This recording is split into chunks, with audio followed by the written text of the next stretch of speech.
Democracy হচ্ছে নিয়মতান্ত্রিক গণ ইচ্ছার বা গণসম্মতিতে সরকার পরিচালনা করে।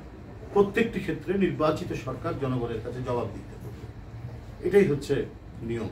এবং সেখানেও যদি কোনো রাজনৈতিক দল, কোনো সামাজিক বা রাজনৈতিক দল যদি তারা কোনো বিষয়ে সরকারের কোনো সিদ্ধান্ত যদি দ্বিমত পোষণ করেন কিন্তু সেটা বাস্তবায়িত হচ্ছে না, তার জন্য তারা গণতান্ত্রিক নিয়ম পদ্ধতি অনুসরণ করে তারা বিক্ষোভ করতে পারেন, তারা প্লাকার্ড নিয়ে দাঁড়াতে পারেন, তারা নানা ধরনের মানে গণতন্ত্রে স্বীকৃত যে অধিকারগুলো প্রয়োগ করা যায় সেটা করতে পারে। কিন্তু যদি এই ধরনের গণতান্ত্রিক প্রথা পদ্ধতির জায়গায় উচ্ছৃঙ্খল জনতাতন্ত্র যদি চলে আসে, অর্থাৎ মবক্রেসি যদি চলে আসে, ডেমোক্রেসির জায়গায় মবক্রেসি যদি প্রাধান্য পায়, তাহলে কিন্তু গণতন্ত্রের আত্মা পরিপুষ্ট হবে না, গণতন্ত্রের আত্মা কিন্তু শুকিয়ে যাবে।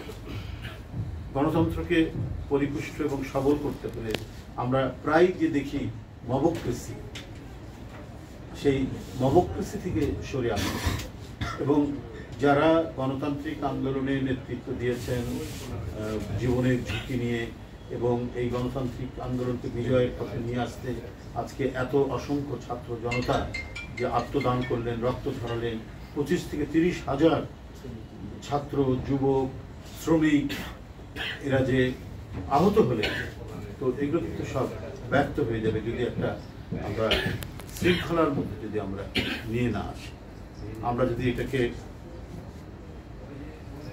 একটা নিয়মতান্ত্রিক পদ্ধতির দিকে এগিয়ে না নিয়ে যাই এবং সবকিছুই মানে আমার পাতেই বেশি ঝোল ঢালতে হবে, এই নীতি, এই পলিসি থাকলে মানে কখনোই গণতন্ত্র ফলপ্রসূ হবে না এবং গণতন্ত্রের যে টিকে থাকা, দীর্ঘদিন টিকে থাকা, সেটাও নিশ্চিত হবে।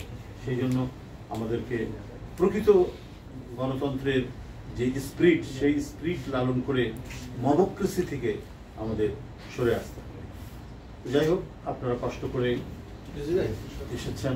আপনি যেটা বলছিলেন যে আসলে এই ঘটনাগুলো মনে হচ্ছে পরিকল্পিত, এই ঘটনাগুলো পরিবর্তন কি আগামী নির্বাচনকে বানচাল করা বা পিছিয়ে নানা বিষয় হতে পারে, যেটা বর্তমান অন্তর্বর্তীকালীন সরকার তো হচ্ছে 5ই আগস্টের যে আন্দোলনের যে সফলতা এবং পতিত ফ্যাসিস্টদের পতন, এই পতনের পর এই সরকার একটা হলো যে সরকারকে নানাভাবে ব্যর্থতা করে এবং সরকার যে সমস্ত সংস্কার যে কাজগুলো নিয়েছেন এবং জুলাইয়ের মধ্যে নির্বাচন নিশ্চিত করা, এটার যে স্মুথ প্রক্রিয়া নিয়ে যাচ্ছে,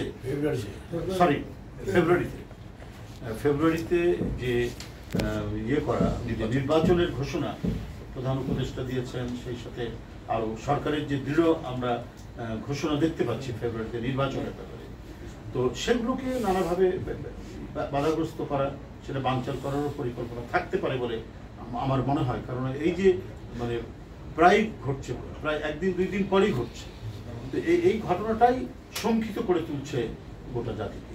তো এই কারণেই আপনারা জানেন যে একটি রাষ্ট্র, পার্শ্ববর্তী একটি রাষ্ট্র, যদিও তারা বলছেন যে সরকারি হাসপাতাল, কিন্তু বাংলাদেশে একটি স্থিতিশীল সরকার আসুক, তারা তাদের কর্মকাণ্ডের মধ্যে দিয়ে কখনোই এটা প্রমাণ করেননি।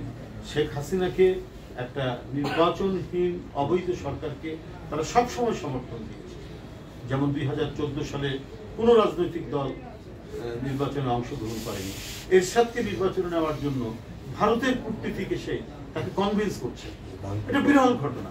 এটা সরাসরি আমাদের সার্বভৌমত্বের উপর, একেবারে সার্বভৌমত্বের উপর এখানকার মানুষের ইচ্ছা, এখানকার মানুষের আকাঙ্ক্ষা, সে আকাঙ্ক্ষাকে ধারণ না করে আপনি ধারণ করলেন না, সেটা না, কিন্তু অন্য দেশের ইন্টারনাল বিষয় নিয়ে এসে মানে কথা বলা, কনভিন্স করা, হাসিনার যে পাতানো নির্বাচন একেবারে তার সেট করা, সুসজ্জিত নির্বাচনে পাঠানো, এই যে ঘটনাগুলো, এই ঘটনাগুলোর কারণেই এক ধরনের মানুষের মধ্যে শঙ্কা রয়েছে যে আর সকল মানে অধিকাংশই পতিত স্বৈরাচার বা ফ্যাসিস্টরা সব ওই দেশে আশ্রয় পেয়েছে।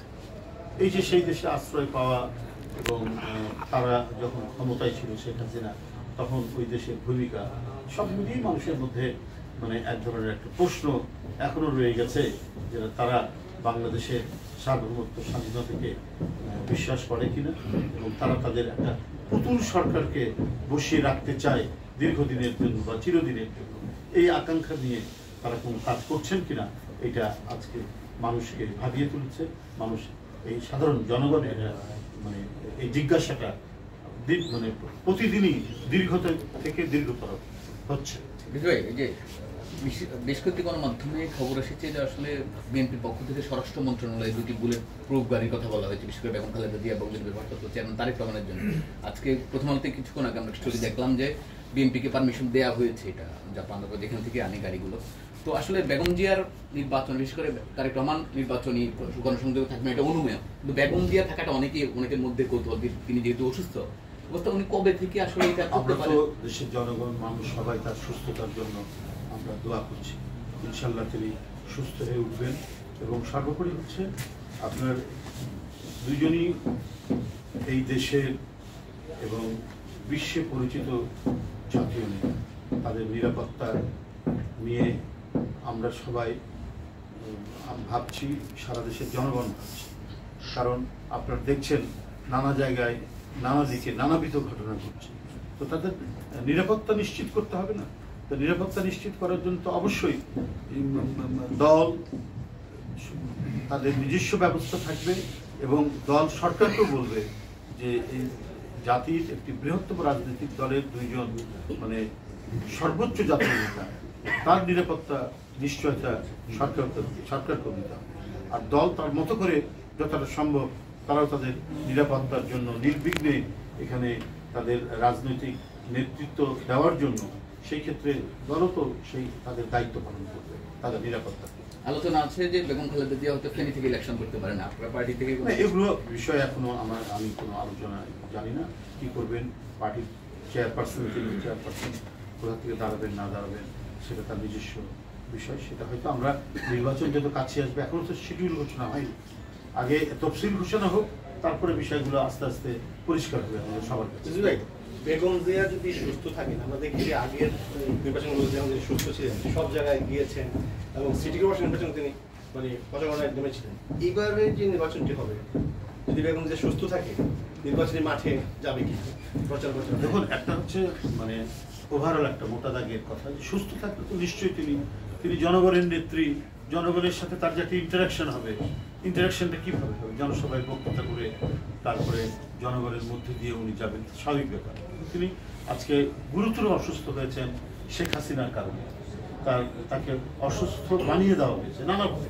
আমরা মানে জনগণ অনেক কিছু, আমরা শুধু না, জনগণই মানে সন্দেহ করে যে জেলখানায় তাকে রাখা হয়েছিল, তাকে কি খাওয়ানো হয়েছে, তার যে ওষুধ সেটা ঠিক মতো তাকে দেওয়া হয়েছে, এসব নানা বিষয় আছে। তবে কতটুকু উনি যেতে পারবেন না পারবেন, তার যে চিকিৎসক তারাই ব্যাপারে ভালো করতে হবে, তাদের যে চিকিৎসক বৃন্দ যারা রয়েছে। Thank you.